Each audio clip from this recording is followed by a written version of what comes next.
Well, there's a big cold front moving into Texas, and while we won't see a lot of snow here, it will be very, very cold, which means people all over the state will be turning on their heat. But is the state prepared? Rachel Robinson spoke to Stephen Robertson with the Permian Basin Petroleum Association on just how the oil and gas community is making sure heat gets to the home of all Texans.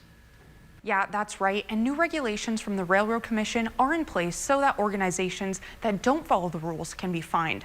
Robertson tells me that since Winter Storm Uri, the oil and gas community has worked hard to make sure that natural gas and oil production stays strong, even in the cold temperatures. The oil and gas community is making sure they're ready for the latest bout of cold weather.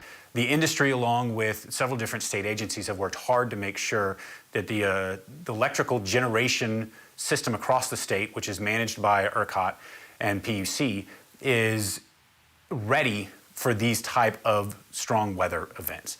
That means inspections in the field, that means weatherization of equipment to make sure that natural gas is flowing and can get to generation facilities where it needs to go to get turned into electricity to get to people's homes and keep them warm during these very, very cold days. During times when the temperature dips, there's constant communication to make sure nothing seems off.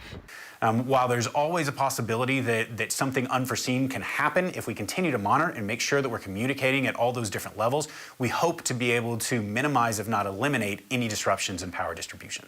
And if there is any power outages, there are new regulations that will keep necessary machines on. So one of the things that the Railroad Commission has made sure to do is identify which pieces of equipment out in the field are critical so that those pieces of equipment don't get the electricity turned off to them if there needs to be rolling brownouts or even blackouts. That way, the pumps can continue to operate and produce the natural gas that needs to then be fed into generation facilities to produce more natural gas or more electricity for the state. The Permian Basin Petroleum Association will be in talks with natural gas providers, the Railroad Commission, and other governing bodies to make sure that they can get ahead of any issues that might come up to make sure all Texans have heat in their home.